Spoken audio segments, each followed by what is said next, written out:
I've been thinking about behavior, as you might imagine I do, thinking about moral and immoral behavior, ethics, and how ethics guide our morality, guide the choices that we make, and ultimately have an impact on the consequences of our choice and what we see in our private lives and in our interpersonal and communal and even national and international lives is their choices that have consequence, whether they are intended or unintended.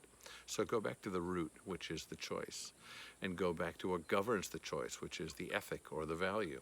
And let me give you an example to clarify this idea and hopefully to personalize it for you. In the fifth of the five books of Moses, which is Deuteronomy, there's an injunction. There's a sentence that says, if you see, now listen to this, your enemy's donkey or ox overburdened, because that fill in the blank fool has overburdened the animal and now it's lying on the side of the road, it can't move anymore.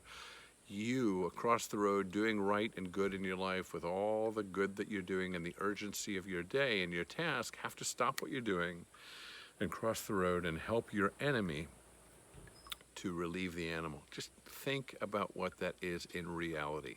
It means to stop what you're doing to help your enemy do anything. Imagine the moment. So first you focus on the animal and the kindness and goodness in you says, I have to stop and help. But then you shift your focus not to the animal, but to his owner or its owner. And you see somebody whom you despise, loathe, are angry with, resent. And yet the ethic says, I still have to do right. I still need to show myself in the world to be someone who is doing right and creating betterment and goodness and wholeness in a moment of brokenness. So think about the repair that can happen, of course, to the animal, which is you helping that person to unload the bricks or the sacks of flour, whatever it is that are on its back.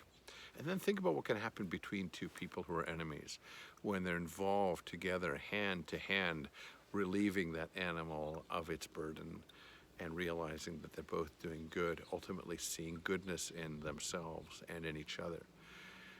So I think about that ethic often and think about what we can do when we engage with each other in the world, when we come to know the other person not as the other, and there's so many others in our lives, but to come to realize that it's with cooperation and closeness and knowing, being a brick's distance apart, that we come to see our respective and shared humanity, when we come to see the stories that we share, and ultimately to create new ones, because it's that moment that might determine not only your lives, my life, that person's life, but the lives and perspectives of the people who are watching as well.